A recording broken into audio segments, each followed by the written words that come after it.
जय माता की। राधे राधे। आइए, आज हम लोग आने वाले पितृपक्ष के बारे में चर्चा करते हैं। पितृपक्ष ये 16 दिन का पितृपक्ष होता है। पूर्णमासी से भादों की पूर्णमासी से लेकर के और अश्विनी मास कृष्ण पक्ष की अमावस्या तक ये पितृपक्ष होता है।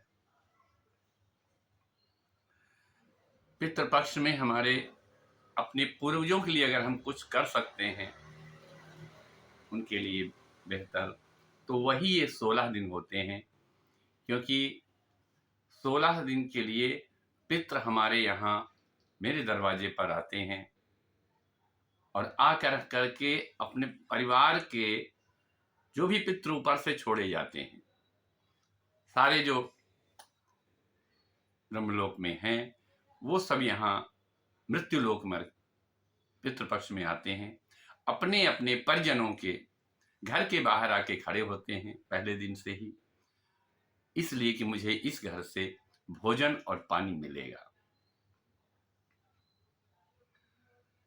तो इसलिए हमें पितृपक्ष को विशेष तौर पर ध्यान दे करके अपने पितरों की सेवा अवश्य करनी चाहिए।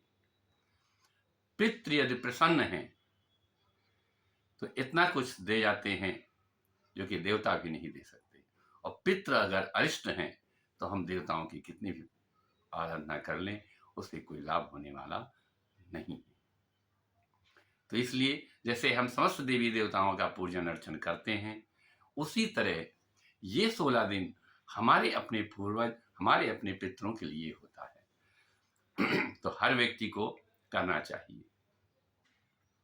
कहीं कहीं भ्रांति है कि मैंने गया कर दिया है, अब मुझे पानी नहीं देना है। अधिकांशतः लोग यही बात कहते हैं, लेकिन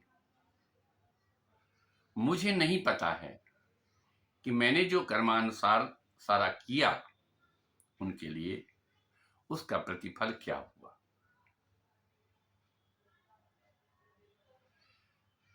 श्रीमद् भागवत महापुराण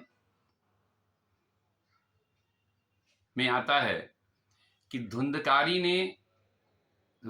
की गया गोकर्ण ऐसे विद्वान व्यक्ति ने की थी। गया में जाकर के उनका श्राद्ध किया, लेकिन उसके बाद भी वो नहीं तरे थे।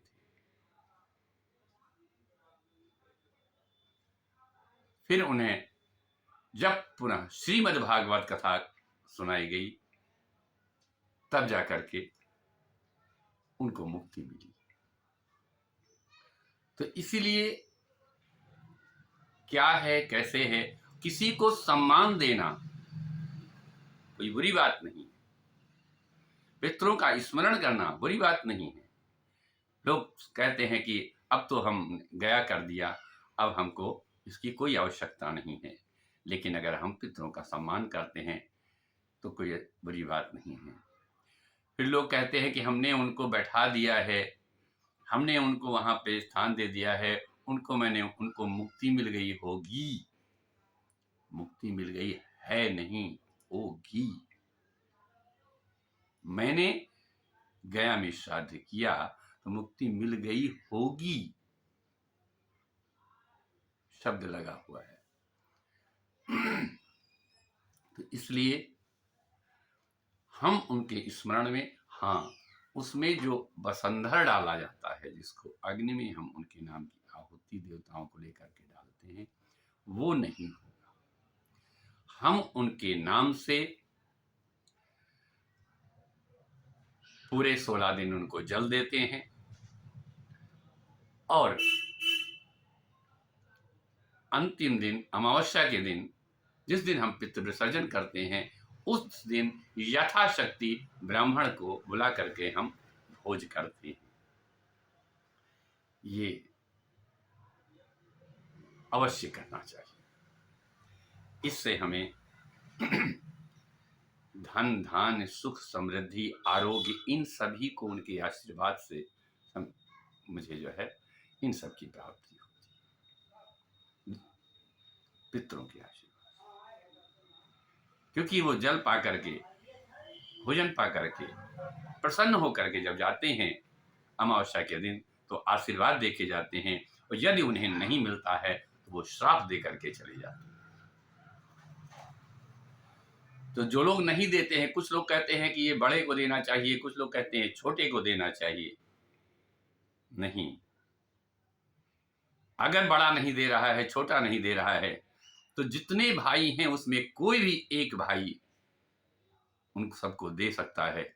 और भाई ही नहीं, यदि कोई ऐसी समस्या है, किसी के यहाँ हर तरह की समस्याएं हैं, तो स्त्रियां भी जल दे सकती हैं। शास्त्र में जब अग्नि देने का विधान है, इजाजत देता है शास्त्र स्त्री को, तो जल देना भी कोई बड़ी बात नहीं, जल भी स्त्रियां दे सकती हैं। घर में स्त्रियां ही भोजन बना करके खिलाया करती थी, तो अगर वो नहीं है तो क्या उनको हम जल भोजन ही दे सकते, देना चाहिए। जल देने का विधान जो है, कहीं कहीं कुछ लोग, और एक बात और मैं बता दूं कि ये सब कार्य बहुत स्थिर मन हो करके मुझे करना चाहिए, बहुत जल्दबाजी में नहीं कि जल्दी से लाओ, मुझे जाना है, देर हो रही है और जल्दी से पानी दे दें, बाहर जल्दी जल्दी हम गए, पानी हमने उलझ करके दे दिया। नहीं, कम से कम हमेशा आप जल्दबाजी में काम करते हैं, लेकिन 16 दिन आप जो है बहुत इत्मीनान से बाल्टी में जल भरिए। बाल्टी में पहले गंगा जल डालिए, उसमें जल पूरा भर लीजिए, और उसमें श्वेत फूल उसमें बाल्टी में डाल लीजिए, काला तिल बाल्टी में डाल लीजिए, और तुलसी दल बाल्टी में डाल लीजिए, और एक फूले की थाली लेकर के उसमें 2 कुशा रखिए, और 2 कुशा रख करके फिर हम प्रथम पूरब दिशा की तरफ मुख करके जल देते हैं। तो प्रथम हम सभी देवताओं को जल देते हैं। तो ओम ब्रह्म तृप्यताम ऐसे कह करके हाथ के अग्रभाग से ऐसे जल गिराते हैं। ओम ब्रह्म तृप्यताम, ये 29 बार 29 बार हम ऐसे करके जल गिराते हैं। हमने बाल्टी से जल अंजलि में लिया, फिर उस थाली में जहां मैंने 2 कुशा रखी हैं, उस थाली में हम अंजलि के अग्रभाग से ऐसे जल को गिराते हैं। 29 बार ओम ब्रह्म तृप्यताम कह करके, और फिर हाथ के अग्रभाग से हम 9 बार नारदस्य तृप्यताम कह के ऐसे करके गिराते हैं। 9 बार नारदस्य तृप्यताम कह करके हम जल देते हैं। ये हुआ पूर्व दिशा में जल को देना। अब हम घूम करके अपनी थाली, और फिर उस थाली का जल हम किसी गमले में, एक खाली गमला ले लें मिट्टी भर करके, आधा गमले में भर ले मिट्टी, फिर वो जल हम उस गमले में डाल देते हैं। फिर थाली खाली करके कुछ को नहीं जाने देंगे, कुछ जो है बाकी जल गिरा देंगे। फिर हम उत्तर की तरफ मुख करके हम जल देते हैं। ओम सनकस्य तृप्यताम, इसमें हम जल जब गिराते हैं तो अंजलि को ऐसे करके मुख खोलते हैं, इस तरह से ऐसे जल भरिए, मैंने बाल्टी से जल भरा, और जल भरने के थाली में हमने ऐसे करके गिराया, ओम सनकस्य तृप्यताम करके जो है हम जल गिराते हैं। ये हमें 14 बार करना है। ओम संकस्य त्रिपिताम 14 बार जल देना है, उत्तर की तरफ मुख करके। ये हम दिव्य पुरुषों के नाम से देते हैं। अब हम दक्षिण की तरफ घूमते हैं, फिर वो जल जो मैंने उत्तर दिशा में करके दिया है, उस जल को फिर हम गमले में डाल देते हैं और फिर हम दक्षिण की तरफ मुख करके बैठते हैं। और दक्षिण की तरफ मुख करके बैठने पर हम तस्मै सुधा से 21 बार दिव्य पितरों को जो है हम जल देते हैं। अब हम जल देंगे हाथ के तर्जनी और मध्यमा के बीच से, ऐसे करके जल गिराएंगे। तो इसको हम 21 बार अपने दिव्य पितरों को जल देते हैं और तस्मै सुधा करके जल देते हैं। दक्षिण में हम पुरुषों को जल देते हैं तो तस्मै सुधा करके देते हैं, जल गिराते हैं हाथ से ऐसे। और स्त्रियों को जब देते हैं तब तस्मै सुधा करके ऐसे करके जल गिराते हैं, तस्मै सुधा करके। तो ये 21 बार तस्मै सुधा करके हम अपने दिव्य जो पितर हैं उनको देते हैं।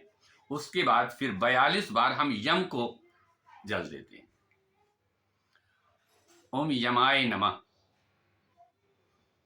ओम यमाय नमः करके 42 बार हम जल थाली में जल गिराते हैं, बाल्टी से लेकर के फिर गिराएंगे, फिर बाल्टी से लेकर फिर 42 बार हम यम को देते हैं, यमाय नमः करके। तत्पश्चात हम फिर वो जल उठा करके गमले में डाल दिया, फिर हम अपनी थाली लेकर के आ गए, कुशा दो उसमें रखी हुई हैं। अब हम अपने पितरों को, जो भी पितरों में पुरुष वर्ग हैं, परबाबा हैं, बाबा हैं, ताऊ हैं, जो भी अगर जिसके पिता नहीं है पिता को, तो उन सबको अब हम जल लेंगे 3-3 बार। 3 बार परबाबा को, 3 बार बाबा को, फिर अगर जिसके पिता नहीं हैं पिता को, ताऊ हैं, जो भी हैं, चाचा हैं, परिवार में जितने भी अगर कोई जो इस समय नहीं है, उनको हम 3 बार जल देंगे। ओ तस्मै सुधा, तस्मै सुधा, फिर जान लिया तस्मै सुधा। और जो हमारी परदादी, दादी और जिसकी माँ नहीं है, माँ को जल देंगे तो वो तस्मै सुधा करके 3 बार ऐसे जल गिराएंगे, हर एक के नाम के बाद। दादी को देना है तो दादी का स्मरण करके तस्मै सुधा, दादी को तस्मै सुधा करके। इस तरह हम फिर ननिहाल पक्ष में चलते हैं। ननिहाल पक्ष में हम अपने परनाना, नाना, यदि मामा नहीं है तो मामा को, इन सबको पुरुष वर्ग में भी हम जो जल देंगे तो तस्मै सुधा करके देंगे, और स्त्री वर्ग में जो जल देंगे नानी को, परनानी को, मामी नहीं है मामी देते हैं जल, तो हम तस्मै सुधा करके जल देते हैं। ये हमारे जल देने का विधान है।